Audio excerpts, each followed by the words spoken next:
ఇర్మీయా గ్రంథంలో నుండి 34వ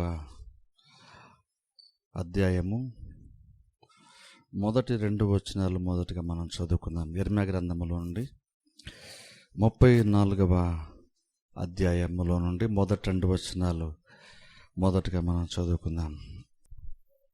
బబులోను రాజైన నెబుకద్నెజరును అతని సమస్త సేనయు అతని అధికారము క్రిందనున్న భూరాజ్యములన్నీయు జనములన్నీయు కూడి యెరూషలేము మీదను దాని పురములన్నింటి మీదను యుద్ధము చేయుచుండగా యెహోవా యొద్ద నుండి ఇర్మీయాకు దర్శనమైన వాక్కు, ఇశ్రాయేలు దేవుడగు యెహోవా ఇలాగు ఆజ్ఞ ఇచ్చుచున్నాడు, నీవు వెళ్ళి యూదారాజైన సిద్కియాతో ఇలాగు చెప్పుము, యెహోవా సెలవిచ్చినదేమనగా, నేను ఈ పట్టణమును బబులోను రాజు చేతికి అప్పగించుచున్నాను, అతడు మంట పెట్టి దాన్ని కాల్చివేయును.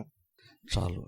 మనం చూసినట్లయితే దేవుడు మరలా ఇర్మీయాకి ఇక్కడ కొన్ని మాటలు దేవుడు తెలియజేయడం బైబిల్లో ఇక్కడ మనం చూస్తున్నాం. ఇక్కడ సందర్భము ఒకసారి జ్ఞాపకం చేస్తాను. ఇక్కడ సందర్భం ఏంటంటే, దేవుడు ఇర్మీయా ద్వారా సెలవిచ్చిన మాటను బట్టి నెబుకద్నెజరు రాజు వచ్చి యెరూషలేము పట్టణాన్ని ముట్టడి వేస్తాడు. అలా ముట్టడి వేసినటువంటి సందర్భంలో జరిగినటువంటి కార్యాలను మనం 33 అధ్యాయం 32 అధ్యాయంలో కూడా మనం చూస్తాం. అలా ఇక్కడ కూడా మనం 34 అధ్యాయంలో కూడా ఆ విషయాలనే మనం చూస్తాం. అదేంటంటే, నెబుకద్నెజరు రాజు పట్టణాన్ని ముట్టడి వేశాడు. ఎందుకు ముట్టడి వేశాడంటే, యుద్ధంలో గెలవటము చాలా చాలా సులువుగా మారిపోతుంది. ఎందుకంటే రాజు బలహీనుడైపోతాడు, పట్టణం అంతటికి ప్రాబ్లమ్స్ వచ్చేస్తాయి, ఆహారం దొరకదు, రాకపోకలు ఉండవు. కాబట్టి ఆటోమేటిక్గా సరెండర్ అయిపోతారు తనకి అన్నటువంటి ఒక ఆలోచనతో నెబుకద్నెజరు రాజు యెరూషలేము పట్టణాన్ని ముట్టడి వేస్తాడు. చాలా వరకు రాజ్యమును ఆల్రెడీ ఆయన ఆక్యుపై చేశాడు. ఇక యెరూషలేము ముఖ్య పట్టణాన్ని మాత్రం ఇంకా పెండింగ్లో ఉంది. దాన్ని కూడా ఆయన కనుక ముట్టడి వేస్తే రాజ్యమంతటిని ఆయన సంపాదించుకున్నట్టే. ఆ సందర్భంలో లోపల పట్టణం ఉన్నటువంటి వారికి ఉన్నటువంటి ఒక ఆలోచన ఏంటంటే, అబద్ధ ప్రవక్తల యొక్క మాటలు వారు నమ్మే వాళ్ళు ఏమనుకుంటున్నారంటే, ఖచ్చితంగా నెబుకద్నెజరు వచ్చినప్పుడు ఖచ్చితంగా మన యుద్ధంలో గెలుస్తాం అనేటువంటి ఒక మైండ్ సెట్తో ఆ రోజున యూదా ప్రజలందరూ, యెరూషలేము పట్టణం వారందరూ కూడా ఉన్నారు. రాజు కూడా అలాగునే ఉన్నాడు.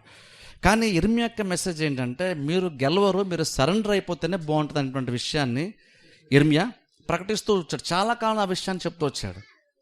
ఆయన ఎవరు కూడా యాక్చువల్గా ఇర్మీయా యొక్క మాటను నమ్మే స్థితిలో ఎవరు కూడా లేరు. అయితే ఏంటంటే, ఆ ముట్టడి వేసిన తర్వాత దేవుడు ఏ టైంకి అయితే తీర్పు వస్తుందని చెప్పాడో ఆ టైం దగ్గరకు వచ్చేస్తుంది. దగ్గరకు వచ్చేస్తున్న టైంలో లోపల ఉన్న వాళ్ళు కూడా సరెండర్ అయిపోదామా, యుద్ధం చేద్దాం అంటే డౌట్ కూడా వచ్చేస్తుంది యాక్చువల్గా ఆ టైంలో. అలా ఉన్నటువంటి టైంలో సడన్గా ఏం జరుగుతుందంటే, దేవుడు మరలా ఇర్మీయా ద్వారా మాట్లాడితే ఏం చెప్తారంటే, ఖచ్చితంగా రాజుతో డైరెక్ట్గా మాట్లాడుతున్నాడు ఇర్మీయా ద్వారా. ఏమంటే, నువ్వు యుద్ధంలో ఓడిపోతావు, నువ్వు యుద్ధం చేసి నువ్వు గెలవలేవు, నువ్వు నెబుకద్నెజరు రాజు నువ్వు కళ్ళారా చూస్తావు, అంటే నువ్వు పర్సనల్గా ఆయన కలుస్తావు. అంటే అర్థం ఏంటంటే, ఓ రకంగా యుద్ధంలో చచ్చిపోవు, ఆ రాజు నిన్ను బంధిస్తాడు, నిన్ను చెరగా తీసుకొని వెళ్ళిపోతాడు. రాజు నేను కళ్ళారా చూస్తావు అంటే బేసిక్ అర్థం ఏంటంటే, నువ్వు యుద్ధంలో సడన్గా ఒక యుద్ధము చేస్తూ ఒక యోధుల్లాగా నువ్వు చనిపోవు. నువ్వేంటంటే రాజు చేతుల్లోనికి వెళ్ళిపోతావు. ఇప్పుడు చూడండి, స్పెసిఫిక్ ఎందుకు ఆ మాట అంటే, ఆ రోజుల్లో ఏంటంటే ఒక రాజు అనేటువంటి వాడు అయితే యుద్ధంలో విజయాన్ని సంపాదించుకోవాలి, లేదా యుద్ధంలో చనిపోవాలి తప్ప, లేదనుకుంటే ఇంకా చెప్పంటే పిరికివాళ్ళగా ప్రాణమును కాపాడుకోవడానికి పారిపోవచ్చు, కొంతవరకు అయితే పర్లేదు. కానీ ప్రాణాలతో రాజు అనేటువంటి వ్యక్తి మరొక రాజుకు దొరకటం, శత్రువులకు దొరకటం అనేటువంటిది అది ఒక రకంగా రాజుకి అవమానం లాంటిది అనమాట. అందుకని రాజులు నార్మల్గా వాళ్ళకి మైండ్ సెట్ ఏంటంటే, యుద్ధంలో చనిపోయినా పర్వాలేదు, కానీ శత్రు చేతుల్లో మాత్రము దొరకకూడదు. కానీ ఇప్పుడు ఆ తీర్పు గురించి ఇర్మీయా మాట్లాడుతున్నప్పుడు, నెబుకద్నెజరు రాజు నువ్వు కళ్ళారా చూస్తావని ఇర్మీయా చెప్తున్నప్పుడు బేసిక్ మీనింగ్ ఏంటంటే, నువ్వు యుద్ధంలో చనిపోయేంత ఈజీగా కూడా నీ చావు ఉండదు. నువ్వెంత అవమానానికి గురవుతావంటే, నెబుకద్నెజరు రాజు నిన్ను బంధించి తీసుకొని వెళ్ళిపోతాడు, అంత అవమానానికి నువ్వు గురవుతావు అని బైబిల్లో మనం చూస్తామండి. ఆ తర్వాత చూడండి, ఇక్కడ మనం గమనిస్తే 3వ వచనం కొంచెం చదవండి. 3వ వచనం నుండి, నీవు అతని చేతిలో నుండి తప్పించుకొనజాలక నిశ్చయముగా పట్టబడి అతని చేతికి అప్పగింపబడిదవు. బబులోను రాజును నీవు కన్నులారా చూచెదవు, అతడు నీతో ముఖాముఖిగా మాట్లాడును, నీవు బబులోనునకు పోవుదువు. యూదారాజువైన సిద్కియా, యెహోవా మాట వినుము, నిన్ను గూర్చి యెహోవా ఇలాగు సెలవిచ్చుచున్నాడు, నీవు ఖడ్గము వలన మృతి పొందక నెమ్మదిగానే మృతి పొందెదవు. నీకంటే ముందుగా నుండిన పూర్వరాజులైన నీ పితరుల కొరకు ధూపద్రవ్యములు కాల్చినట్లు అయ్యో నా ఏలినవాడా అని నిన్ను గూర్చి అంగలార్చుచు జనులు నీ కొరకును ధూపద్రవ్యము కాల్చెదరు. అలాగూ కావాలని ఆజ్ఞ ఇచ్చిన వాడును నేనే అని యెహోవా సెలవిచ్చుచున్నాడు. చాలా ఇక్కడ మనం గమనించట్లేదు. చూడండి, ఇక్కడ దేవుడు కూడా మాట ఏమన్నాడంటే, నేను నిన్ను రాజు చేతికి అప్పగిస్తాను అని మాట్లాడతాడు. ఏమన్నాడంటే, నువ్వు ముఖాముఖిగా చూస్తావు అని మాట్లాడుతూ అంటే 4వ వచనం అన్నాడు. చూడండి, నేను 2 లైన్ చదువుతాను. 4వ వచనం 2 లైన్. నిన్ను గూర్చి యెహోవా ఇలాగూ సెలవిచ్చుచున్నాడు, నీవు ఖడ్గం వలన మృతి నొందక నెమ్మదిగానే మృతి పొందేదవు. నీకంటే ముందుగా నుండిన పూర్వ రాజులైన నీ పితరుల కొరకు ధూప ద్రవ్యములు కాల్చినట్టు అయ్యో నా ఏలినవాడా అని నిన్ను గూర్చి అంగలార్చు జనులు నీ కొరకును ధూప ద్రవ్యములు కాల్చుదురు. అలాగూ కావాలని ఆజ్ఞ ఇచ్చిన వాడును నేనే అని యెహోవా సెలవిచ్చుచున్నాడు. గమనించుకుంటే అక్కడ దేవుడు ఏం చెప్తున్నాడంటే, ఆయన యొక్క మరణం ఎలా ఉండబోతుంది, ఆయన చనిపోయినప్పుడు ఆ మరణం ఎలా ఉండబోతుంది, ఆయన డెడ్ బాడీకి ఏం జరుగుతుంది ఇక్కడ దేవుడు చెప్తున్నాడు. ఏంటంటే, నువ్వు రాజు చేతుల్లోనికి వెళ్ళిపోతావు, రాజు దగ్గర నువ్వు నెబుకద్నెజరు నువ్వు దొరికిపోతావు. కొంతకాలం తర్వాత ఏం జరుగుతుందంటే, రాజు నిన్ను ఓ టైం వచ్చినప్పుడు నువ్వు చనిపోతావు.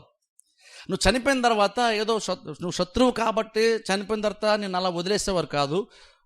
ఆ టైంలో కూడా నువ్వు రాజువు కాబట్టి ఈవెన్ భూస్థాపన కార్యక్రమం కూడా నీ పూర్వీకులకి ఎలాగైతే జరుగుతూ వచ్చేదో అలాగనే నీకు కూడా జరుగుతుంది అండ్ రకం దేవుడు అంటే ఇక్కడ కొంచెం ఒక రకంగా ఆదరణ ఇస్తున్నాడు. కానీ యాక్చువల్ బైబిల్ మనం చూస్తే ఈ రాజు సిద్కియా రాజు గురించి దేవుడు ఇలా చెప్పాడు. కానీ యాక్చువల్ మన బైబిల్కి వెళ్ళి చూస్తే రాజుల గ్రంథంలో వేరే చోట మనం చూస్తే ఇదే టైంలో యుద్ధంలో ఓడిపోయినప్పుడు ఈ సిద్కియాకి 2 కుమారులను కూడా నెబుకద్నెజరు రాజు బంధిస్తాడు. మీ అందరూ గుర్తున్న ఉంటుంది. బంధించిన తర్వాత తన రాజులను తీసుకుని వెళ్ళిపోయిన తర్వాత ఈ సిద్కియా రాజు ముందే ఏం చేస్తాడంటే 2 కుమారుల్ని నెబుకద్నెజరు రాజు చంపేస్తాడు. అలా చంపేది వెంటనే ఇన్స్టెంట్గా ఏం చేస్తాడంటే సిద్కియా యొక్క కళ్ళను ఓడిపీకేస్తాడు. అంటే అర్థమైన బేసిక్ ఏంటంటే ఇప్పుడు నెబుకద్నెజరు రాజు కూడా ఈ రాజుని చంపడం, సిద్కియా రాజుని చంపడం ఆయనకు ఉద్దేశము కాదు. అందుకనే పనిష్మెంట్ ద్వారా చనిపోడు, నార్మల్గానే చనిపోతాడు. అందుకనే దేవుడు అంటున్నాడు, నేను ఆజ్ఞ ఇచ్చాను, నీ మరణం ఎలా ఉండబోతుందంటే కొంచెం గౌరవంగా నువ్వు చనిపోతావు. ఎందుకంటే ధూపద్రవ్యాలు కూడా నీకు వేస్తారంటే అర్థం ఏంటంటే నువ్వేదో చనిపోయావు, నేను అక్కడ పెద్ద పక్కన పడేశారు, నీ కలేబిరా అనే పక్షులు అవన్నీ వచ్చి తింటాయని అలాంటి మరణము నీకు రాదు. కానీ గౌరవంగా నువ్వు మరణించడం మాత్రం. కానీ ఇక్కడ నీకున్న పనిష్మెంట్ ఏంటంటే నువ్వు శత్రు చేతికి నువ్వు చిక్కుతావు అది దేవుడు చెప్పాడు. ఇక్కడ వాళ్ళ కుమారులకు ఏం జరిగిందో ఇక్కడ మనకు బైబిల్ ఇక్కడ లేదు. కానీ యాక్చువల్ మనం చూస్తే వేరే చోట బైబిల్లో ఆ విషయం రాయబడింది. అదే 2 కుమారుల్ని చంపేస్తాడు రాజు. ఈ తండ్రి కళ్ళ ముందు 2 కుమారులు చనిపోతారు. అది చనిపోవడం మాత్రమే కాదు, కానీ తన కళ్ళు పీకడం ద్వారా ఆ చివరిగా తన కుమారులు ఎలాగైతే చూశాడో ఆ చేదు అనుభవము జీవితాంతం కూడా ఆయన భరిస్తూనే ఉండాలి. ఆయన యాక్చువల్గా మర్చిపోలేనంతగా లేనటువంటి ఒక ఎక్స్పీరియన్స్ని నెబుకద్నెజరు రాజు చాలా తెలివిగా సిద్కియా రాజుకి ఆ ఎక్స్పీరియన్స్ ఇచ్చాడు. నువ్వు అలా చనిపోతావు, చనిపోయిన తర్వాత నీకు సమాధి కార్యక్రమం కూడా చాలా గౌరవంగానే జరుగుతుంది అని ఇక్కడ దేవుడు చెప్తున్నాడు. కొంచెం కింద చదవండి. ఇప్పుడు యూదా పట్టణముల్లో లాకీషును అజేకాయును ప్రాకారముల పట్టణములుగా మిగిలి ఉన్నవి. బబులోను రాజు దండు యెరూషలేము మీదను మిగిలిన యూదా పట్టణములన్నింటి మీదను యుద్ధము చేయుచుండగా ప్రవక్త అయిన ఇర్మియా యెరూషలేములో యూదారాజు అయిన సిద్కియాకు ఈ మాటలన్నింటినీ ప్రకటించుచూ వచ్చాను. చాలా ఇక్కడ చూస్తుండే యుద్ధము చేయుచుండగా సిద్కియా రాజుకి మాటలన్నీ ప్రకటించవచ్చు. చూడండి, ఏ సందర్భం అంటే ఇక్కడ మనం కొంచెం గమనించాలి. ఏ సందర్భంలో ఇది జరుగుతూ వచ్చింది, ఏ సందర్భం జరుగుతూ వచ్చిందంటే యాక్చువల్గా రాజు ఆ చేతికి అప్పగింపబడతాడన్న విషయం తర్వాత జరిగేటువంటిది. కానీ ప్రస్తుత పరిస్థితి ఏంటంటే నెబుకద్నెజరు రాజు యెరూషలేము పట్టణాన్ని ముట్టడి వేసి ఉన్నాడు. అయితే ఇక్కడ ఇంకొక చిన్న విషయం ఏంటంటే ఇక్కడ ఏం జరుగుతుందంటే ఇంతకుముందు ఈ సిద్కియా రాజు ఏం చేశాడంటే ఐగుప్తు రాజ్యం యొక్క సపోర్ట్ తీసిన ప్రయత్నం ఇంతకుముందు గతంలో చేస్తాడు. అది మనం ఇంతకుముందు గత అధ్యాయాలు మనం విన్నాం. చాలామంది కూడా నెబుకద్నెజరు రాజుని ఎలా జయించాలనేటువంటి ఆలోచన చేశారు. ఆ టైంలో ఈ సిద్కియా రాజు కూడా ఐగుప్తు పట్టణాన్ని ఆశ్రయిస్తాడు. ఆ రాజు వచ్చేవాడిని సపోర్ట్ చేస్తాడేమో, ఆ రాజుతో నేను కలిసి నెబుకద్నెజరు రాజు మీద యుద్ధం చేస్తాము, అలాగే నెబుకద్నెజరు మీద మాకు విజయం సంపాదించుకుంటామని గతంలో ఐగుప్తు రాజ్యం యొక్క సపోర్ట్ని సిద్కియా కోరుకున్నాడు. అది ఇప్పుడు పట్టణం ముట్టడి వేయబడింది కాబట్టి ఇప్పుడు ఈయన ఎక్కడికి బయటికి వెళ్ళాడు. కానీ ఆ విషయాన్ని ఐగుప్తు రాజ్యం వాళ్ళు విని ఏం చేస్తారంటే సిద్కియాకి సపోర్ట్ చేయడానికి వాళ్ళు వస్తున్నారు. యాక్చువల్గా నెబుకద్నెజరు రాజు ఏమో పట్టణాన్ని ముట్టడి వేశాడు, లోపడేమో సిద్కియా రాజు ఉండిపోయాడు, సైన్యం అంతా లోపల ఉండిపోయింది. ఇప్పుడు ఏంటంటే గతంలో సపోర్ట్ని కోరుకున్నాడు కాబట్టి ఐగుప్తు రాజుకు ఆ విషయం తెలిసినప్పుడు ఏం చేస్తాడంటే సిద్కియాకి సపోర్ట్ చేయడానికి యెరూషలేం పట్టణమును విమోచించడానికి ఐగుప్తు రాజ్యము ఐగుప్తు సైన్యం అంతా కూడా బయలుదేరి వస్తున్నారు. ఆ విషయము నెబుకద్నెజరు రాజు వింటాడు.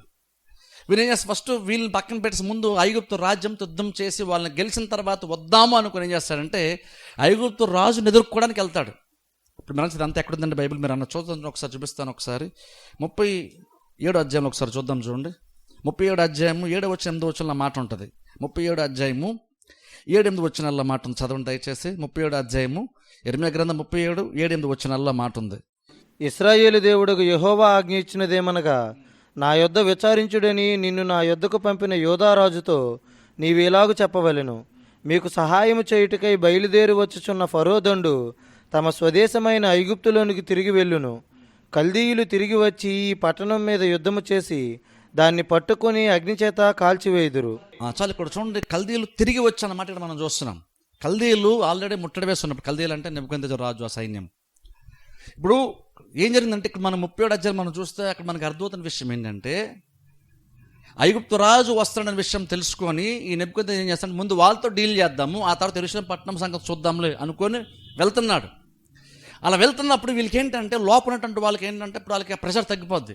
ఎందుకు తగ్గిపోద్ది అంటే ఐగుప్తు రాజు మనకు సపోర్ట్కి వస్తున్నాడు అనేటువంటిది ఒక పాజిటివ్ వాళ్ళకి ఒక కారణం అయితే, రెండోది ఏంటంటే అబద్ధ ప్రవక్తలు ఏం చెప్తూ వచ్చారు అంటే, లేదు ఆ రాజు వస్తాడు కానీ ఖచ్చితంగా రాజు మన మీద విజయాన్ని సంపాదించుకోవడం, నెబుకద్నెజరు రాజు విజయం సంపాదించుకోవడానికి అబద్ధ ప్రవక్తలు చెప్తూ వచ్చారు కాబట్టి వాళ్ళు చెప్పినట్లుగానే ఇప్పుడు నెబుకద్నెజరు రాజు వెనక్కి వెళ్ళిపోతున్నాడు అని అనుకొని అబద్ధ ప్రవక్తలు చెప్పినటువంటిది సందర్భానికి మ్యాచ్ అయ్యేసరికి అబద్ధ ప్రవక్తలు చెప్పినటువంటిది అది నెరవేరుతుంది. కాబట్టి ఆ ప్రవచనమే నిజమేమో, అదే ఇప్పుడు జరుగుతుంది. ఎందుకంటే ఇప్పటివరకు ముట్టడి వేసినటువంటి నెబుకద్నెజరు రాజు తిరిగి వెళ్ళిపోతున్నాడు, ఖచ్చితంగా ఐగుప్తు రాజ్యంతో యుద్ధానికి వెళ్తున్నాడు. కానీ ఖచ్చితంగా ఐగుప్తు రాజ్యం చేతిలో ఓడిపోతాడు, మనం ఫ్రీ అయిపోవచ్చు, మన ప్రవక్తలు చెప్పినటువంటి మాట నిజమే, ఇర్మీయా చెప్పిందే తప్పు అనేలాగా పరిస్థితి కనబడేసరికి లోపలటువంటి వాళ్ళు కొంచెం ఊరట కలిగింది. వాళ్ళ అమ్మాయి పర్లేదే, మనం బెటర్గానే ఉంటాంలే అనుకుంటున్నారు.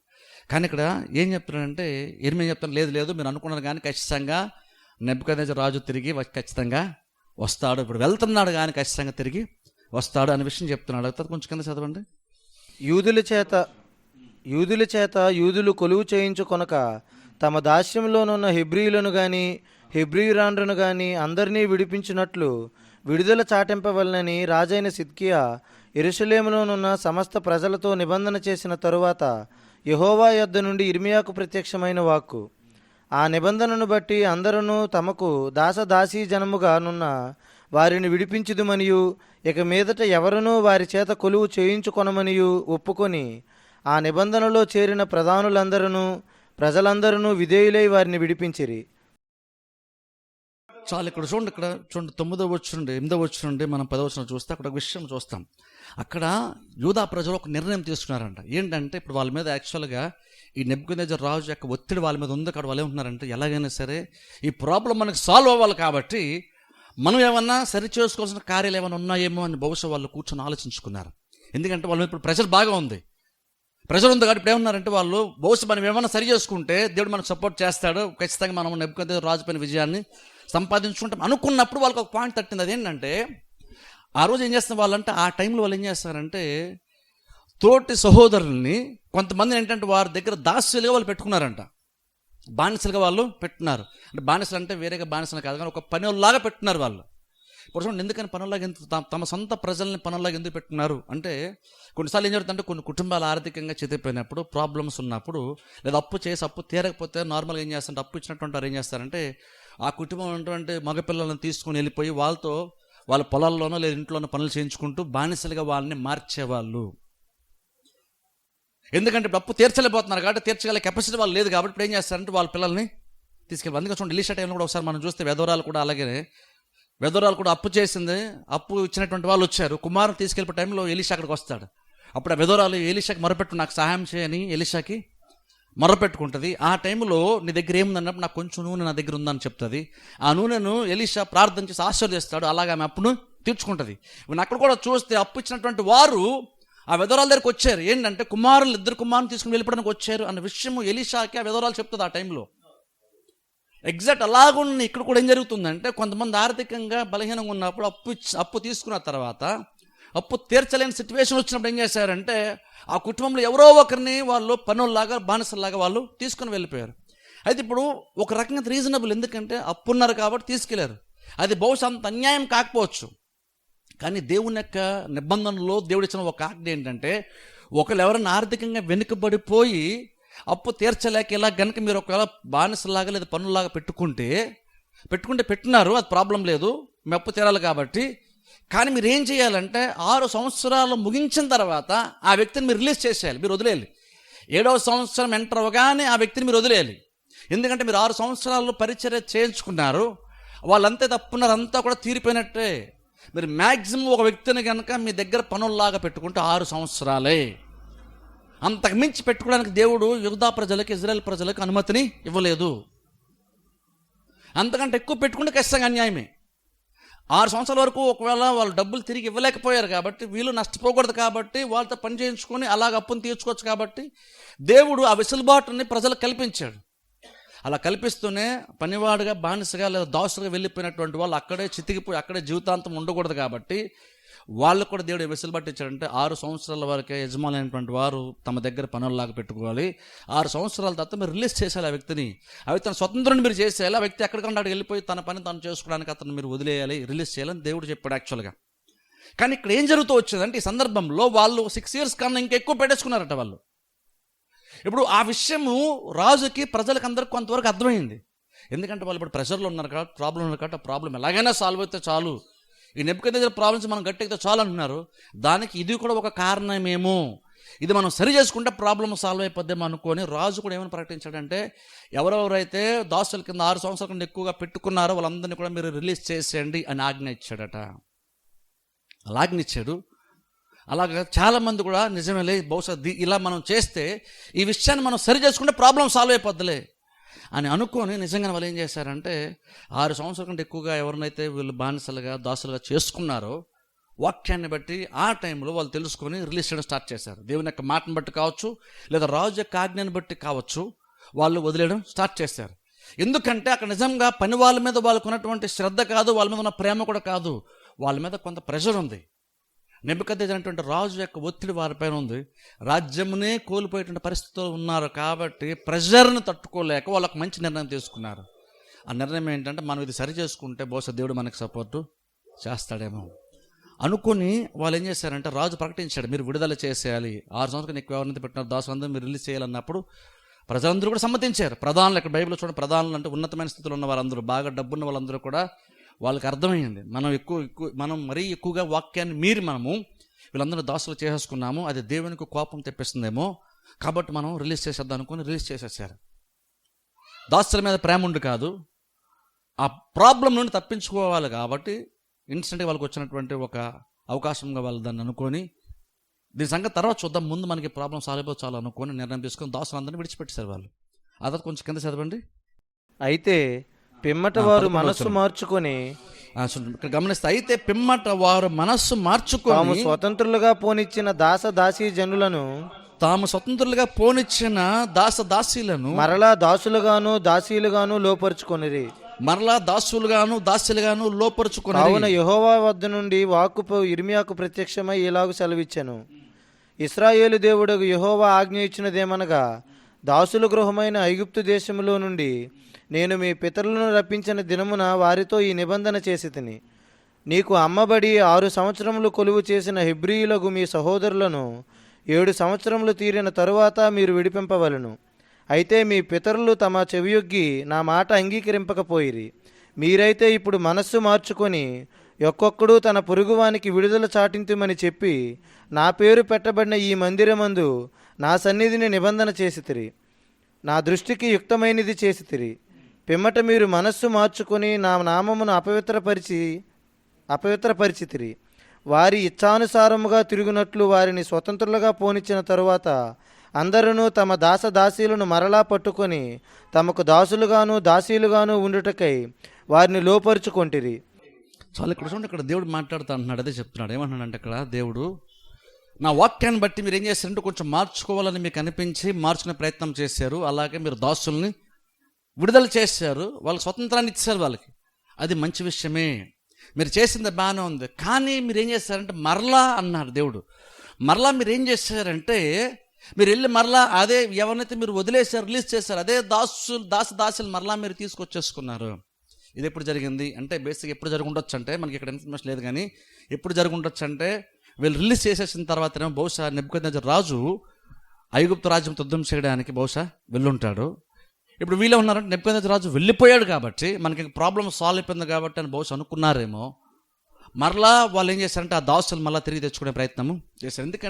ఎందుకు రిలీజ్ చేశారు అంటే దానికి కారణం ఏంటంటే వాళ్ళు నిజంగా ఆ దాసుల మీద వారికి జాలికల కాదులే, దేవుడు చెప్పాడు మనం దాన్ని చేయలేకపోయామని గ్రహించి రిలీజ్ చేయడం కాదు, కానీ ప్రాబ్లం ఉంది, ఆ ప్రాబ్లం సాల్వ్ అయితే చాలు అనుకున్నారు, రిలీజ్ చేశారు.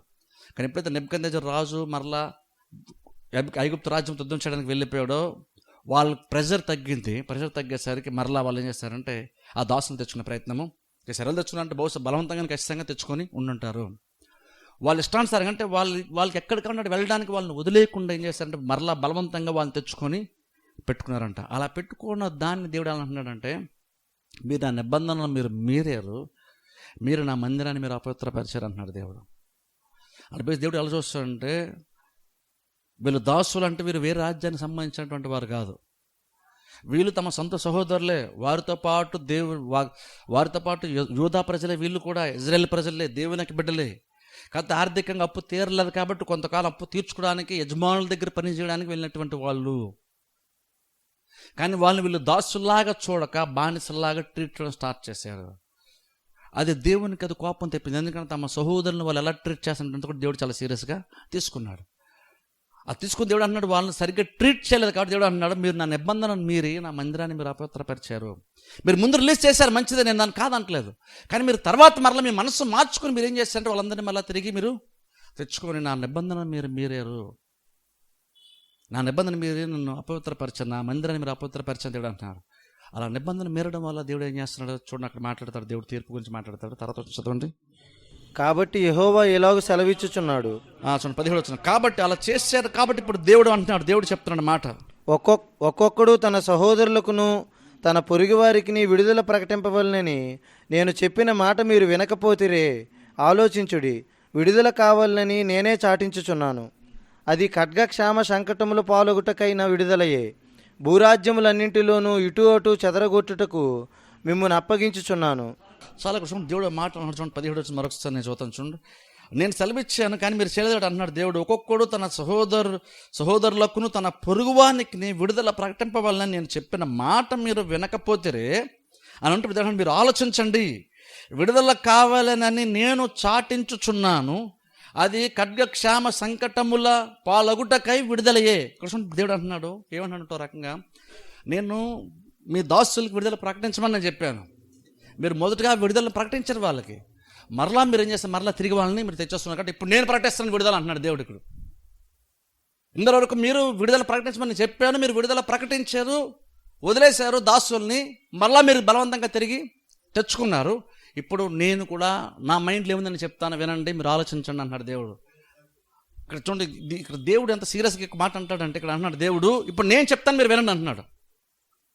ఇంతకుముందు మీరు విడుదల ప్రకటించారు కదా, ఇప్పుడు అలాగా నేను కూడా మీ యజమానుడిగా నేను విడుదల ప్రకటిస్తాను. ఇప్పుడు ఆ విడుదల ఏంటో తెలుసా? ఒక రకం విడుదల అంటే ఏదో వాళ్ళు కూడా ఫ్రీడమ్ ఇస్తున్నట్టు కదా అన్నాడు. ఒక రకంగా దేవుడు అన్నాడు నేను మీకు ఖడ్గమునకు క్షమమునకు ప్రాబ్లమ్స్కి నేను మిమ్మల్ని మీకు విడుదల ఇస్తాను అంటున్నాడు దేవుడు. అంటే అర్థం ఏంటంటే నేను వారిని వదిలేయమంటే మీరు వదలలేదు కాబట్టి ఇప్పుడు ఒక రకంగా దేవుడు అన్నాడు నేను కూడా మిమ్మల్ని వదిలేస్తున్నాను అంటున్నాడు దేవుడు. సింపుల్ చెప్పాలంటే మిమ్మల్ని ఖడ్గానికి వదిలేస్తాను, మిమ్మల్ని క్షేమానికి మీకు ఆ రకమైన ఫ్రీడమ్ నేను మీకు ఇస్తాను. ఎప్పుడు నేను మిమ్మల్ని కాపాడుతూ వచ్చాను కదా, మీరు నా మాట కాదన్నాను కాబట్టి ఇప్పుడు నేనేం చేస్తాను తెలుసా, నేను నా చెయ్యి తీసేసి నేను కూడా రిలీజ్ చేసేస్తున్నాను, నేను మీకు ఫ్రీడమ్ ఇచ్చాను. ఆ ఫ్రీడమ్ వల్ల ఇప్పుడు మీకు వచ్చే ప్రాబ్లం ఏంటంటే ఇప్పుడు ఖడ్గము మీ దగ్గరికి ఈజీగా వచ్చేస్తుంది, క్షామం మీ దగ్గరికి వచ్చేస్తుంది. నేను ప్రకటించమన్న ఫ్రీడమ్ మీరు ప్రకటించలేదు కాబట్టి ఇప్పుడు నేను ప్రకటిస్తున్న ఫ్రీడమ్ నేను కూడా మిమ్మల్ని వదిలేస్తున్నాను అన్నాడు దేవుడు. రకంగా చెప్పాలంటే సింపుల్ చెప్పాలి, మిమ్మల్ని వదిలేస్తున్నాను అంటున్నాడు. ఏంటి వదిలేయడం అంటే ఇప్పటివరకు నేను మీకు తోడుగా ఉండి ప్రతిదీ చేశాను, నేను చెప్పింది మీరు చేయలేదు కాబట్టి నేను మిమ్మల్ని వదిలేస్తాను. అదే నేను ప్రకటించే విడుదల అంటున్నాడు దేవుడు. అది నేను ప్రకటించే విడుదల. ఇప్పుడు నేను విడుదల ప్రకటించాను కాబట్టి అది నీకు బాగుంటుందా అంటే ఖచ్చితంగా బాగుంది. ఎందుకంటే అక్కడ క్షామం అంటున్నాడు దేవుడు, ఖడ్గం అంటున్నాడు, ప్రాబ్లమ్స్ గురించి దేవుడు చెప్తున్నాడు. అక్కడ అంటే ఒక రకంగా అది ఫ్రీడమ్ లాగా ఉంటుంది, కానీ యాక్చువల్గా అది ఫ్రీడమ్ కాదు. దేవుడు విడుదల చేస్తున్నా అంటున్నాడు, కానీ యాక్చువల్ దేవుడు విడుదల చేయట్లేదు అంటున్నాడు. ఒక రకంగా అంటున్నాడు, ఎప్పుడో నేను మిమ్మల్ని చేత పట్టున్నాను కదా, ఇప్పుడు నేను వదిలేస్తున్నాను కాబట్టి నేను దేనికి వదిలేస్తున్నాను అంటే క్షామమునకు వదిలేస్తున్నాను, ప్రాబ్లమ్స్కి వదిలేస్తున్నాను, ఖడ్గమునకు నేను మిమ్మల్ని వదిలేస్తున్నాను. ఆ రకమైనటువంటి విడుదలని మీ ఎడల నేను ప్రకటిస్తున్నాను అంటున్నాడు దేవుడు. ఆ రకమైన విడుదల నేను ప్రకటిస్తున్నాను కాబట్టి మీరు దాని గురించి ఆలోచించండి అంటున్నాడు దేవుడు. కొంచెం కింద చదవండి. ఎందుకని అలాగనే దేవుడు అంటున్నాడు, కింద ఇంకొంచెం రీజన్స్ చెప్తాడు దేవుడు. చదవండి. మరియు నా సన్నిధిని తాము చేసిన నిబంధనను మాటలో నెరవేర్చక దానిని అతిక్రమించు వారిని తాము 2 భాగములుగా కోసి వాటి మధ్య నడిచిన దూడతో సమానులుగా చేయుచున్నాను.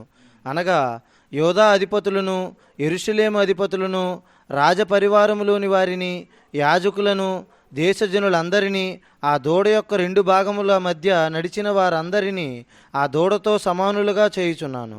చూడండి, అక్కడ దేవుడు చూడండి, 19 లాస్ట్ లైన్లో చూడండి, సెకండ్ లాస్ట్ లైన్ చూస్తే దేశజనులందరినీ ఆ దూడ యొక్క 2 భాగముల మధ్య నడిచిన వారిని అందరినీ ఆ దూడతో సమానముగా చేయుచున్నాను అంటున్నాడు. ఇక్కడ చూడండి, దేవుడు నిబంధన గురించి మాట్లాడుతున్నాడు. మీకు తెలుసు కదా నిబంధన బేసిక్గా ఆ రోజు నిబంధన ఎలా జరిగేది. దేవుడు అబ్రాహాముతో నిబంధన చేసుకున్నప్పుడు కూడా చూడండి, బైబిల్ మనం చూస్తే ఆ పక్షులాట్లంట ఖండించి వాటిని సపరేట్ చేసి దేవుడి కోసం వెయిట్ చేశాడు అబ్రహాం. ఎందుకంటే నిబంధన బేసిక్ ఎలా చేస్తారంటే జంతువులను వాళ్ళు చంపినప్పుడు దాన్ని సపరేట్ చేస్తారు, 2 భాగాలుగా విభజిస్తారు. అలా సపరేట్ చేసి ఆ మధ్యలో ఈ 2 పార్టీస్ నిబంధన చేసుకునేటువంటి వారు ఇద్దరు ఏంటంటే మధ్య నడుస్తారనమాట. నడుస్తూ బహుశా కొన్ని మాటలు వాళ్ళు మాట్లాడుకుంటారు. అంటే తాను ఏం చేయబోతున్నాడు చెప్తాడు, అవతల వాళ్ళు ఏం చేయాలో వాళ్ళు నిబంధన జంతువుని చంపి ఆ రక్తం చిందింపడిన తర్వాత ఆ బాడీని వాళ్ళు సపరేట్ చేసి ఆ మధ్యన నడుస్తూ కొన్ని విషయాలు వాళ్ళు మాట్లాడుకుంటారు, అగ్రిమెంట్ లాగా వాళ్ళు చేసుకుంటారు. బేసిక్ నిబంధన అలాగా జరుగుతుంది. ఇప్పుడు దేవుడు అంటున్నాడు, నేనేమో మిమ్మల్ని విడుదల చేయమని 6 సంవత్సరాల తర్వాత 7 సంవత్సరాలు వచ్చినప్పుడు వాళ్ళని రిలీజ్ చేయమని నేను మీకు నిబంధన చేశాను, నేను మీకు ఆజ్ఞ ఇచ్చాను. కానీ మీరు ఏం చేశారు, నా నిబంధనను మీరు మీరేరు అని దేవుడు మాట్లాడుతున్నాడు. నేను ఏదైతే చేయమని చెప్పానో దాన్ని మీరు చేయలేదు. ఆ 2 భాగాలు మనం నిబంధన చేసుకున్నప్పుడు మీ దాసుల్ని మీరు ఎలా ట్రీట్ చేయాలని మీకు చెప్పాను, మీ దాసిని మీరు ఎలా ట్రీట్ చేయాలని మీకు చెప్పాను. అప్పుడు నిబంధన వచ్చినప్పుడు మనిద్దరం దాని మధ్యలో మనం నడిచాం. మీరేం చేయాలో నేనేం చేస్తాను చెప్పినప్పుడు మనిద్దరం నడిచాం, వాటి మధ్యలో మనం నడిచాం. ఇప్పుడు మీరు ఏదైతే అప్పుడు అనుకున్నామో దాన్ని మీరు ఇప్పుడు చేయట్లేదు కదా. కాబట్టి ఇప్పుడు ఏం చేస్తాం తెలుసా, ఏ చీల్చినటువంటి ఆ జంతువుల మధ్య ఎలాగైతే మనం ఆ రోజు నిబంధన చేసుకుని నడిచామో, ఆ ఏ జంతువుల మధ్యన మనం నడిచామో ఆ జంతువులు ఎలాగైతే అప్పుడు 2గా చీల్చబడ్డాయో నేను కూడా మిమ్మల్ని అలాగ చీలుస్తాను, ఆ జంతువుల్లాగా నేను మిమ్మల్ని మారుస్తాను అంటున్నాడు. ఎందుకు అడిగితే సింపుల్, దేవుడు అన్నాడంటే మీరు మాట ఇచ్చి మీరు మాటను తప్పారు, నిబంధన మీరు మీరేరు కాబట్టి ఇప్పుడు మీకు ఎలాగున్నా జరగబోతుంది. నేను అందుకే మిమ్మల్ని వదిలేస్తాను అంటున్నాడు దేవుడు. మనం వదిలేస్తాను, ఖడ్గపాలు అవుతారు మీరు. ఖడ్గపాలు యాక్చువల్గా ఇంకా భయంకర దేవుడు చెప్తున్నాడు. యాక్చువల్గా నిబంధన చేసినప్పుడు ఆ జంతువుని వాళ్ళు చంపినప్పుడు అది బహుశా నిలువుగా చీల్చేస్తారు, జంతువుని చీల్చేసి ఇటో మొక్క అటో మొక్క పెడతారు, సపరేట్ చేస్తారు, సపరేట్ చేసి వాటి మధ్య నడుస్తారు. దేవుడు అంటాడు, ఇప్పుడు దేని సాక్ష్యంగా పెట్టుకుని మనం నిబంధనలు చేసుకున్నామో ఆ నిబంధన మీరు మీరారు కాబట్టి ఆ జంతువుల యొక్క ఎలాగైతే కలేబరం వాళ్ళు సపరేట్ చేసి నిబంధన చేస్తామో ఆ జంతువులాగా నేను మిమ్మల్ని మార్చేస్తాను. ఎందుకని దేవుడు అంత సీరియస్గా ఎందుకు దేవుడు మాట్లాడుతున్నాడు వాళ్ళతోని అంటే, అక్కడ బైబిల్ మనం చూస్తే మీరు నిబంధనను మీరుతున్నారు, మీ సహోదరులతో చేసే నిబంధన మీరు మీరారు. ఏంటో నిబంధన అంటే 6 సంవత్సరాలు మీ దగ్గర బానిసలుగా పెట్టుకోవాలి, 7 సంవత్సరాలు మీరు వదిలేయాలి. కానీ మీరు ఎలాగైతే మీ సహోదరుని ట్రీట్ చేయాలని చెప్పాను మీరు అలాగ ట్రీట్ చేయట్లేదు, మీరు అలా ట్రీట్ చేయట్లేదు. కాబట్టి నిబంధనలో జంతువులు ఎలాగైతే చీల్చబడతాయో మిమ్మల్ని నేను అలా చీల్చేస్తాను అంటే దేవుడు ఏంటంటే నిబంధన చాలా సీరియస్గా తీసుకుంటున్నాడు. మాట ఇచ్చామంటే మాట ఖచ్చితంగా నెరవేర్చాలి, అది నెరవేర్చకపోతే ఖచ్చితంగా దేవుడు ఆ విషయం చాలా సీరియస్గానే తీసుకుంటున్నాడు. ఎందుకంటే నేను ఆ జంతువులాగా నేను మార్చేస్తానని దేవుడు అంటున్నాడు. కొంచెం కింద చదవండి. అక్కడ వారి శత్రువుల చేతికిని వారి ప్రాణము తీయజూచు వారి చేతికిని వారిని అప్పగించుచున్నాను. వారి కళేబరములు ఆకాశ పక్షులకును భూమృగములకును ఆహారముగా నుండును. యోధారాజైన సిద్కియాను అతని అధిపతులను వారి శత్రువుల చేతికిని వారి ప్రాణము తీయజూచు వారి చేతికిని మీ యొద్ద నుండి వెళ్ళిపోయిన బబులోను రాజు దండు చేతికిని అప్పగించుచున్నాను. చూడండి అక్కడ గమనించండి 21 వచ్చి ఒకసారి మళ్ళీ నేను చదువుతాను చూడండి. యూదరాజైన సిద్కియాను అతని అధిపతులను వారి శత్రువుల చేతికిని వారి ప్రాణమును తీయజూచు వారి చేతికిని చూడండి గమనించండి, మీ యొద్ద నుండి వెళ్ళిపోయిన బబులోను రాజు దండు చేతికిని అప్పగించండి. అక్కడ అన్నాడు దేవుడు, మీరు నుండి వెళ్ళిపోయినటువంటి నెబుకద్నెజరు రాజు దండు చేతి మిమ్మల్ని అప్పగిస్తాను. ఎందుకంటే వాళ్ళు బహుశా నెబుకద్నెజరు రాజు ముట్టడి వేసినప్పుడు వాళ్ళు ఏం చేశారంటే ఈ నిబంధన, దేవుని యొక్క నిబంధన జ్ఞాపకం చేసుకొని మన దాసుల్ని సరిగ్గా ట్రీట్ చేయట్లేదు అని అర్థం చేసుకొని గ్రహించి దాసులను రిలీజ్ చేశారు, విడుదల ప్రకటించారు. విడుదల ప్రకటించగానే నెబుకద్నెజరు రాజు వేరే వేరే కారణాలు బట్టి ఐగుప్తు రాజ్యంతో యుద్ధం చేయడానికి వెళ్ళిపోయాడు. అలా యుద్ధం చేయడానికి వెళ్ళిపోయి మరలా తిరిగి వద్దామని నెబుకద్నెజరు రాజు తలంపుతోనే వెళ్ళడం. కానీ వీళ్ళేమన్నారంటే, మనం రిలీజ్ చేస్తాం కదా, మనం దేవుని యొక్క మాటను బట్టి మనం చేసాం కాబట్టి నెబుకద్నెజరు వెళ్ళిపోయాడు, మనకు ప్రాబ్లం సాల్వ్ అయిపోయింది అంటున్నారు వాళ్ళు. ప్రాబ్లం సాల్వ్ అయిపోయింది ఎందుకంటే నెబుకద్నెజరు రాజు వెళ్ళిపోయాడు కదా అనుకొని మళ్ళీ వీళ్ళందరినీ కూడా తీసుకొచ్చి బలవంతంగా వాళ్ళతో పని చేయించుకుంటున్నారు. అప్పుడు దేవుడు అంటున్నాడు అక్కడ, అందుకే చివరి వచనం మంచిగా దేవుడు అంటున్నాడు అక్కడ, మిమ్మల్ని మీ యొద్ద నుండి వెళ్ళిపోయినటువంటి నెబుకద్నెజరు రాజుని మరలా నేను తీసుకొస్తాను, మిమ్మల్ని అందరిని ఖడ్గపాలు నేను చేస్తాను. అంటే స్పెసిఫిక్ ఎందుకు దేవుడు మాట చెప్తున్నాడంటే, ఇది కార్యమంతా జరుగుతున్నప్పుడు ఖచ్చితంగా నేను చాలా చెప్పినట్టుగా దానికి నెబుకద్నెజరు రాజు కారణము కాదు. నెబుకద్నెజరు రాజు అనుకున్నాడు కాబట్టి వచ్చాడని కాదు, నేను అనుకోని నెబుకద్నెజరు రాజు నేను పంపించాను. నెబుకద్నెజరు రాజు మిమ్మల్ని అలా ట్రీట్ చేయడానికి గల కారణం కూడా ఏంటంటే, నేను అలా ప్రేరేపించాను కాబట్టి రాజు మిమ్మల్ని అలాగున ట్రీట్ చేస్తాడు. మీరు అందరూ ఎందుకు ఖడ్గపాలు ఎందుకు అవుతారు, ఇవి రాజు సైతం ఎందుకు నెబుకద్నెజరు చేతికి అప్పగింపబడతాడు అంటే, అది నెబుకద్నెజరు రాజు యొక్క బలము కాదు, అది దేవుడుగా నా యొక్క నిర్ణయం. అది నేను అలాగున రాజునేమో యూదా రాజునేమో నెబుకద్నెజరు చేతికి అప్పగిద్దాం అంటున్నాను, మీలో చాలామంది ప్రధానులు మిమ్మల్ని అందరినేమో నేనేమో ఖడ్గపాలు చేద్దామని నేను అనుకుంటున్నాను. కాబట్టి నెబుకద్నెజరు రాజు వెళ్ళిపోయాడు అని మీరు అనుకుంటున్నారేమో అంటూ యెర్మీయా అంటున్నాడు, ఆయన వెళ్ళిపోయాడని మీరు అనుకుంటున్నారు కానీ ఆయన మళ్ళా తిరిగి వస్తాడు. కావాలంటే చూడండి, వెళ్ళిపోయాడని మీరు అనుకున్నారు కానీ మీరు వెయిట్ చేసి చూడండి, ఖచ్చితంగా ఆయన మళ్ళా తిరిగి వస్తాడు. ప్రాబ్లం సాల్వ్ అయిపోయిందని మీరు అనుకుంటున్నారు, ప్రాబ్లం సాల్వ్ అవ్వలేదు. టెంపరీగా మీకు కొంచెం అలా అనిపిస్తుంది కానీ ప్రాబ్లం ఇంకా యాక్చువల్గా సాల్వ్ అవ్వలేదు. ఇంకా నేను చెప్పింది ఖచ్చితంగా జరుగుతుంది, అబద్ధ ప్రవక్తలు చెప్పినట్టు ఇప్పుడు జరుగుతుంది అని మీరు అనుకుంటున్నారేమో. ఎందుకంటే నెబుకద్నెజరు రాజు తాత్కాలికంగా వేరే వేరే కారణాలను బట్టి వేరే చోటుకి వెళ్ళిపోయాడు కాబట్టి అబద్ధ ప్రవక్తలే నిజమైన ప్రవక్తలేమో అన్నట్టుగా మీకు అనిపించవచ్చు. ఎందుకంటే తాత్కాలికంగా మీరు చూస్తే ప్రాసెస్లు ఉంటుండగా వెళుతూ ఉంటుండగా మధ్యలో అబద్ధ ప్రవక్తలు చెప్పినట్టుగా జరుగుతున్నట్లుగా ఉంది కాబట్టి అబద్ధ ప్రవక్తలు చెప్పిందే నిజముగా జరుగుతుంది, యెర్మీయా చెప్పింది జరగట్లేదు అని బహుశా మీరు అనుకుంటున్నారేమో. లేదు లేదు, యెర్మీయా చెప్పినట్టే జరుగుతుంది. ఈ రాజు వెళ్ళాడు కానీ మరలా తిరిగి వస్తాడు, వచ్చినప్పుడు మొత్తం అంతా క్లియర్ చేసేస్తాడు. చూడండి లాస్ట్ వచ్చిన చదవండి. యెహోవా వాక్కు ఇదే, నేను ఆజ్ఞ ఇచ్చి ఈ పట్టణమునకు వారిని మరలా రప్పించుచున్నాను. చూసారా, యెహోవాకి ఇది, నేను ఆజ్ఞ ఇచ్చి ఈ పట్టణమునకు వారిని అంటే నెబుకద్నెజరు రాజు మరలా రప్పించుచున్నాను. వారు దాని మీద యుద్ధము చేసి, సార్ ఆ నెబుకద్నెజరు రాజు బబులోను రాజ్యము ఇజ్రాయెల్ మీద యుద్ధము చేసి దాన్ని పట్టుకొని మంట పెట్టి దాన్ని కాల్చివేసెదరు. దాన్ని పట్టుకొని మంట పెట్టి దాన్ని కాల్చి వేసి మరియు యోధా పట్టణములను పాడుగాను నిర్జనముగాను చేయుదును. పాడుగాను నిర్జనముగాను చేయుదును. అది దేవుడు ఇక్కడ మాట్లాడుతున్నాడు. వెళ్ళిపోయి మీరు అనుకుంటున్నారు కానీ వెళ్ళిపోలేదు. చూడండి, కొన్నిసార్లు అర్థం చేసుకోవాలి, ముగిస్తాను. కొన్నిసార్లు మనం అనుకుంటామంటే, ఇప్పుడు చూడండి అబద్ధ ప్రవక్తలు కొన్ని మాటలు చెప్పారు చూసారా, అబద్ధ ప్రవక్తలు కొన్ని మాటలు చెప్పినప్పుడు అప్పటికప్పుడు చూస్తే ఒక సిచ్యువేషన్ ఎలా అనిపించిందంటే అబద్ధ ప్రవక్తలు చెప్పింది కరెక్ట్గా జరుగుతుంది కదా. ఎప్పటివరకు మనము డౌట్ పడ్డాము కానీ నిజంగా ఇప్పుడు పరిస్థితులన్నీ చూస్తుంటే అబద్ధ ప్రవక్తలు చెప్పింది కరెక్ట్గా జరుగుతుంది అన్నట్లుగా నిజంగానే సిచ్యువేషన్ అలా ఉంది. వాళ్ళు కూడా అదే అనుకున్నారు ఆల్మోస్ట్ ఆల్. ఎందుకంటే అది అలా కనబడుతుంది, అబద్ధ ప్రవక్తలు చెప్పింది అలా కనబడుతుందంటే అర్థం ఏంటంటే ఇంకా టైం అది అవ్వలేదు కాబట్టి నీకు అలాగనా కనబడుతుంది. కానీ కాలము పరిపూర్ణమైనప్పుడు అంటే దేవుడు చెప్పినటువంటి ఆ టైం వచ్చినప్పుడు అబద్ధ ప్రవక్తలు చెప్పినట్టుగా జరగదు. నిజమైన ప్రవక్త అండి యెర్మీయా చెప్పినట్టుగానే చివరికి అది జరుగుతుంది. నిజమైన ప్రవక్త ఇప్పుడు ఒక విషయం చెప్పినప్పుడు ఇప్పటికిప్పుడు అది అలా కనబడకపోవచ్చు. ఇప్పటికిప్పుడు అలా నిజమైన ప్రవక్త యెర్మీయా చెప్పినప్పుడు అలా కనబడలేదు కాబట్టి యెర్మీయా చెప్పింది కరెక్ట్ కాదేమో అని బహుశా చాలామంది అనుకోవచ్చు. ఎందుకంటే ఆయన చెప్పింది అట్టు ఇప్పుడు అలా కనబడట్లేదు. అలా కనబడలేదు కాబట్టి కొన్నిసార్లు మనం ఏంటంటే మనం ఏమైనా పొరపాటు పడతామంటే ఈయన చెప్పింది జరగట్లేదు, ఆయన అంటున్నాడు కానీ ఆయన చెప్పింది బహుశా కరెక్ట్ కాదు, ఎందుకంటే ఆయన చెప్పినట్టు జరగట్లేదు, వేరేగానే జరుగుతుంది. కొన్నిసార్లు అబద్ధ ప్రవక్తలు చెప్పింది, అబద్ధ బోధకులు చెప్పింది నిజమైనలాగా సిచ్యువేషన్స్ కనబడచ్చు. కాబట్టి మనం ఏమనుకుంటాం అది నిజమే కదా, వాళ్ళు చెప్పిందే జరుగుతుంది కాబట్టి వాళ్ళ నిజమైన ప్రవక్తలు ఏమనుకుంటాం మనం. సిచ్యువేషన్ అలా కనబడుతుంది. అందుకని ఇక్కడ దేవుడు యెర్మీయాని డిఫెండ్ చేస్తున్నాడు. ఇక్కడ యెర్మీయాని దేవుడు యాక్చువల్గా డిఫెండ్ చేస్తూ కాపాడుతూ ఏమంటాడంటే, మీరు అబద్ధ ప్రవక్త చెప్పినట్టు జరుగుతుంది అనుకుంటున్నారు, ఏమో లేదు లేదు, యెర్మీయా చెప్పినట్లుగానే జరుగుతుంది, నేను చెప్పినట్లుగానే జరుగుతుంది. నెబుకద్నెజర్ రాజు అలాగైతే వెళ్ళాడు అలాగే మళ్ళీ తిరిగి వస్తాడు. వచ్చినప్పుడు మొత్తం మీ పట్టణం అంతటినీ కాల్చివేస్తాడు, నిర్జీవంగా మార్చేస్తాడు నెబుకద్నెజర్ రాజు. ఇది ఖచ్చితంగా జరిగే తీరుతుంది.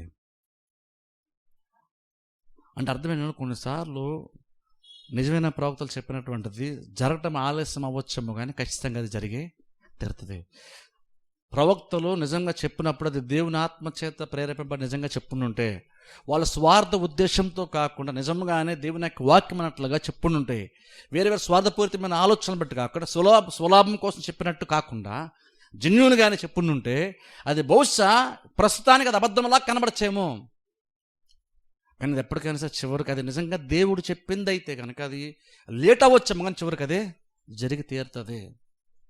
ఎందుకంటే అది దేవుడు చెప్పినటువంటి మాట కాబట్టి. అందుకు ఇక్కడ కూడా చూడండి, వాళ్ళు ఏదో అనుకున్నారు, ఏదో మనం దాసులను వదిలేస్తే వచ్చి ప్రాబ్లం సాల్వ్ అయిపోద్ది అంటున్నారు. నిజంగా నెబుకద్నెజర్ అలాగే వాళ్ళు దాసులను వదిలేశారు, అలాగే సాల్వ్ అయిపోతుందిలే ప్రాబ్లము, ఇంక ప్రాబ్లం ఏముందిలే మనకి అనుకున్నారు. కానీ దేవుడు మరలా చివరిలో మాట్లాడితే చెప్పినటువంటి మాట ఏంటో తెలుసా, నెబుకద్నెజర్ తిరిగి వస్తాడు, పట్టణం అంతా ఖచ్చితంగా కాలిపోద్ది, నిర్జీవంగా మారిపోతారు. దేవుడు ఎంత భయంకరంగా మాట్లాడతాడు చూడండి, ఇజ్రాయెల్ యూదా ప్రజలతో మాట్లాడుతున్న మాట. అక్కడ చూడండి, దేవుడు కూడా అక్కడ స్పెసిఫిక్గా దేవుడు అక్కడ నిబంధన గురించి కూడా మాట్లాడుతున్నాడు. మీరు నిబంధనను మీరారు, 6 years వరకే మీరు పని వాళ్ళతో మీరు పని చేయించుకొని దాసులుగా మీరు చేసుకొని వదిలేయాల్సి ఉండగా మీరు వాళ్ళని అలాగే ట్రీట్ చేయాలి. మీరు నా నిబంధన మీరు మీరారు. మీకు వాళ్ళకి మధ్య ఉన్న అగ్రిమెంట్ ఎంత, 6 years దాటగానే మీరు వాళ్ళని వదిలేయాలి. అది వాళ్ళకి మీకు మధ్య ఉన్న అగ్రిమెంట్ అది. దాన్ని మీరు కాదని మీరు బలవంతంగా వాళ్ళు మీ దగ్గర పెట్టుకున్నారు. అది కూడా ఒక కారణమే. ఎందుకంటే మీరు మాట ఇచ్చారు, ఆ మాటలు మీరు ఇక్కడ 6 సంవత్సరాలతోనే దాన్ని నెరవేర్చుకోవాల్సి ఉంటుంది. మీరు దాన్ని తప్పారు, మాట తప్పారు. కాబట్టి ఖచ్చితంగా ఇది ఇలాగనే జరుగుతుంది.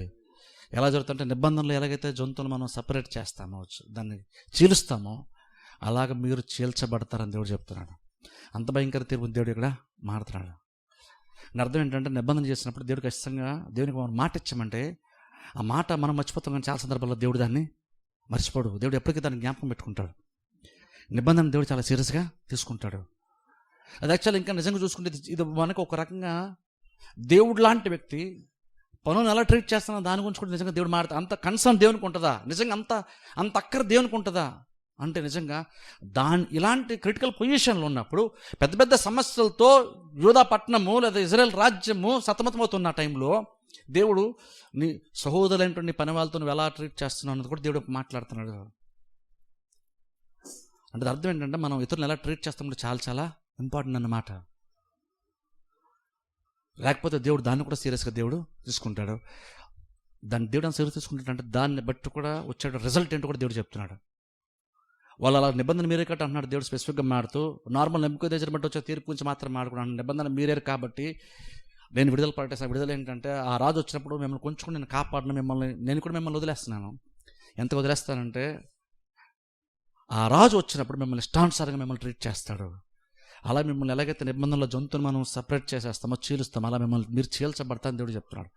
ఇది చాలా సీరియస్ ఏంటుండగా విషయము. అందుకని ఈ విషయాలు మనం చాలా జాగ్రత్తగా చూసుకోవాలి. దేవుని ప్రజలు మనం ఎలా ట్రీట్ చేస్తాం చాలా చాలా ఇంపార్టెంట్ అవుతుంది. దాసులు ఇక్కడ పట్టించుకోలేదు, ఎందుకంటే దాసులకు అంత అధికారం అక్కడ వాళ్ళు లేదు, అంత సామర్థ్యం వాళ్ళు లేదు, వాళ్ళకి అంత బలము లేదు. 6 సంవత్సరాలు మేము పని చేస్తాం, 7వ సంవత్సరం వచ్చేసింది, మాకు విడుదల కావాలి అని ప్రకటించేంత బలము సామర్థ్యము వాళ్ళకి లేదు. కానీ ఇది ఎవరు గుర్తించాలి? యజమానులే గుర్తించాలి. కానీ వాళ్ళకి నోరు లేదు కాబట్టి, వాళ్ళు ఏం తిరిగి అంటలేదు కాబట్టి యజమానులు వారికి ఇష్టానుసారంగా దాసును ట్రీట్ చేయడం స్టార్ట్ చేశారు. దేవుడు దాన్ని కూడా పాయింట్అవుట్ చేసి మెన్షన్ చేసి మాట్లాడుతున్నాడు. అంటే దేవుని నిజంగా ప్రజలపైన, తన ప్రజలపైన ఎంత కన్సర్న్ ఉందో, దీనుల్లాగా బలహీనుల్లాగా కనబడేటువంటి వారి మీద కూడా దేవుని యొక్క అక్కర ఎంతో దృష్టి ఎంత ఉంటుందో. వాళ్ళు మీరు సరిగ్గా ట్రీట్ చేయట్లేదని దేవుడు అంత టైంలో ఏది నెబుకద్నెజరు ముట్టడి వేసిన ఆ టైంలో పనుల గురించి కూడా దేవుడు మాట్లాడుతున్నాడు. ఇంకా చాలా పెద్ద పెద్ద ప్రాబ్లమ్స్ ఇష్యూస్ చాలా ఉన్నాయి, కానీ దేవుడు పనుల గురించి మనుషుల గురించి కూడా మాట్లాడుతాడంటే దేవునికి ఎంత కన్సర్న్ ఉందో ఒకసారి ఆలోచించండి. అంటే దేవుడు మనుషులు ఎంతగా ప్రేమిస్తున్నాడు అక్కడ మనకి అర్థమవుతుంది. దేవుడిని ఎంతగా ప్రేమిస్తాడు నీకు అర్థమైతే నీ పక్కన కూర్చున్నాను కూడా ఎంతగా ప్రేమిస్తాడు నీకు అర్థమవుతుంది. నేను దేవుడు నిజంగా ప్రేమిస్తాన విషయం నీకు అర్థమైతే, ఎంత ప్రేమతో దేవుడు నిన్ను ప్రేమిస్తానంటే నీకు అర్థమైతే, అప్పుడు తోటి విశ్వాసం అంత ఎక్కువగా ప్రేమిస్తున్న విషయం నీకు అర్థమైతే, అప్పుడు ఆ వ్యక్తిని నువ్వు ఇష్టానుసారంగా నువ్వు ట్రీట్ చేయలేవు. ఎందుకంటే నువ్వు ట్రీట్ చేసినప్పుడు ఆ వ్యక్తి కోపం వస్తుంది కాదు, దేవునికి కోపం వస్తుంది. ఎందుకంటే నేను ఎంతగా ప్రేమించాడో అంతే సమానంగా ఆ వ్యక్తిని కూడా దేవుడు ప్రేమించాడు. అలా కూడా దేవుడు ఇక్కడ తీర్పు తీరుస్తున్నాడు. అందుకని ఈ విషయం చాలా చాలా జాగ్రత్తగా మనం చూడాలి. మనం అందుకని బలహీన విషయానికి వచ్చేసరికి వారు నోరు లేదు కాబట్టి వాళ్ళు ఏం మాట్లాడలేరు కాబట్టి వాళ్ళకి తిరిగి ఏం చేయలేరు కాబట్టి అని చెప్పేసి మనం ఎలా పడతాలో మనుషులు ట్రీట్ చేస్తే దేవుడు ఊరుకోడు. ఎందుకంటే దేవునికి అందరి మీద దేవునికి శ్రద్ధ ఉంది. అలాగే మనం కూడా దేవునితో నిబంధన చేస్తుంటాం, మనం కూడా మాట ఇచ్చుంటాం. ఆ మాట నిజంగా మనం నెరవేర్చడం లేదు కూడా మనం కొన్నిసార్లు మనం పరిశీలన చేసుకోవాలి. మాట ఇచ్చి కొన్నిసార్లు మనం మాట ఇచ్చి దాన్ని చాలా లైట్గా మనం తీసుకుంటాం కొన్నిసార్లు, కానీ దేవుడు దాన్ని కూడా చాలా సీరియస్గా తీసుకుంటున్నాడు. అందుకే అన్నాడు మిమ్మల్ని చీల్చివేస్తాను. నిబంధన అక్కడ దేవుడు జ్ఞాపకం చేస్తాను, నిబంధనలు జంతువులు అలా చీల్చేస్తారు, అలా నేను మిమ్మల్ని చీల్చేస్తానని దేవుడు చెప్తున్నాడు. అంటే అర్థం ఏంటంటే ఇవన్నీ చిన్న చిన్నవి అనిపించచ్చు మనకి, కానీ ఇవన్నీ చాలా చాలా దేవునికి చాలా ఇంపార్టెంట్ అయినప్పుడు మనకు కూడా అది ఇంపార్టెంట్ అవ్వాలి. ఎందుకంటే ఇది ఇష్యూ ఇక్కడ ఫలానా వ్యక్తికి నీకు మధ్యన ఇష్యూ కదా, ఇక్కడ దేవునికి నీకు మధ్యన ఇష్యూ కదా దేవుడు చూస్తున్నాడు. దాన్ని బట్టే దేవుడు తీర్పు కూడా తెలుస్తాడు. అందుకే ఇలాంటి విషయాలు కూడా మనం చాలా జాగ్రత్తగా చూసుకోవాలి. ప్రార్థన చేసి అందరూ తల వంచి కళ్ళు మూసుకోండి. మమ్మల్ని మిక్కిలిగా ప్రేమిస్తున్న మా పరమ తండ్రి, పరిశుద్ధ దేవ, అనే పరిశుద్ధమైన శ్రేష్టమైన నామం నాకు వందనాలు స్తోత్రాలు చెల్లిస్తున్నాం తండ్రి.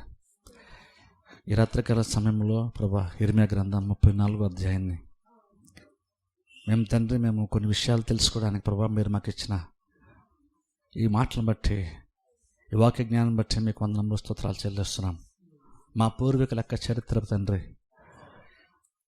మా పూర్వీకులు తండ్రి, నీ ప్రజలు ఎలాంటి పరిస్థితి గుండా వాళ్ళు వెళ్ళారో దానికి కారణములు ఏంటో, ఆ పరిస్థితి గురించి మీరు ఎలా మాట్లాడారో ప్రభా, మీరు ఎలా అర్థం చేసుకున్నారో అవన్నీ తండ్రి దినాన 34వ అధ్యాయం ద్వారా మేము కొన్ని విషయాలు తెలుసుకోవడానికి మీరు మాకు ఇచ్చిన ఈ మాటలను బట్టి మీకు వందనములు స్తోత్రాలు చెల్లిస్తున్నాం ప్రభా. మేము కూడా తండ్రి మీకు మాటలు జ్ఞాపకం చేసుకుంటూ ప్రభా మీరు ఆశించిన రీతిలో ఉన్నామో లేదో మేము పరిశీలించుకోవడానికి మాకు సహాయం చేయమని ప్రార్థిస్తున్నాం. మీరు ఆశ్చర్యపడినట్లుగా తండ్రి మేము ఈ లోకంలో బ్రతకడానికి, మా బిహేవియర్ మేము కనపరచడానికి, ఇతరులతో అలాగే వ్యవహరించడానికి అటు మనసు మీరు మాకు దయచేయమని ప్రార్థిస్తున్నాం ప్రభా. నువ్వు ప్రేమించేటువంటి మనుషులను ప్రభా వారితో మేము ఎలాగ ప్రవర్తిస్తున్నామో తండ్రి జాగ్రత్తగా చూసుకోమని దినాన్ని మీరు వాక్యం ద్వారా మీరు మాకు తెలియజేశారు. అది కూడా మేము సరి చూసుకోవడానికి మాకు సహాయం చేయండి. నిబంధన మీరుతున్నామేమో ప్రభా, మేము అది కూడా పరిశీలన చేసుకొని సరి చేసినటువంటి అవకాశం మీరు మాకు దయచేయమని ప్రార్థిస్తున్నాం. వెత్తబడిన వాక్యం ప్రతివర్ధం ఫలింప చేయండి ప్రభా, దీవించండి, ఆశీర్వదించండి. ఇటు వాక్య జ్ఞానం ప్రభావ మీరు మాకు అనుగ్రహిస్తున్నందుకు మీకు వందనములు స్తోత్రాలు చెల్లిస్తున్నాం. మీ పరిశుద్ధాత్మ సహాయాన్ని తండ్రి మరి మాకు అనుగ్రహించి కొన్ని విషయాలు మీరు మాకు బోధించారు, తెలియజేశారు, అర్థం చేసినటువంటి శక్తిని, జ్ఞానాన్ని మీరు మాకు ఇచ్చినందుకు మీకు వందనములు స్తోత్రాలు చెల్లిస్తున్నాం ప్రభా. వాక్యం పట్ల తండ్రి బిడ్డలు ఆసక్తి కలిగి ప్రభా వాక్యం తెలుసుకోవాలని బిడ్డలు ఆశపడి వచ్చి ఉండగా ఈ బిడ్డలను ప్రభా వారిని వారి కుటుంబాన్ని మీరు దీవించమని ప్రార్థిస్తున్నాం. ఇంకను ప్రభా రాబోయే దినములలో లేఖనములను ఆశ్చర్యమైన సంగతులు చూచినట్లు మా కళ్ళను మీరు తరమని ప్రార్థిస్తున్నాం. ఈ సంఘము తండ్రి మాకు ఏ మాటలైతే అవసరమో ఆ మాటలే మీరు మాకు దయచేయమని ప్రార్థిస్తున్నాం ప్రభా. రాత్రి కాలం వచ్చిన ప్రతి బిడ్డ కొరకు కుటుంబంగా ప్రార్థిస్తున్నాం. ఈ కుటుంబాన్ని మీరు దీవించండి, ఆస్వాదించండి. కుటుంబంలో ప్రతి లోటును ప్రభా మీరే సరిచేయండి, తీర్చమని ప్రార్థిస్తూ సమస్యల నుండి విడిపించండి. ఆయుష్ను, ఆరోగ్యాన్ని ప్రభా, సమృద్ధిని ప్రతి కుటుంబానికి మీరు దయచేయండి. ఎవరన్నా బలహీనం ఉంటే తండ్రి వారు ముట్టండి, స్వస్థపరిచి ఆరోగ్యం, ఆయుష్ను మీరు దయచేయమని ప్రార్థిస్తున్నాం. సంఘం అంతటి మీ చేతులు అప్పగిస్తున్నాం ప్రభా. మీరే కాపాడి మీరు భద్రపరచమని, వచ్చిన ప్రతి బిడ్డని మీరు దీవించి ఆస్వాదించమని యేసుక్రీస్తు నామమున ప్రార్థిస్తూ ఉన్నామా పరమ తండ్రి. ఆమేన్.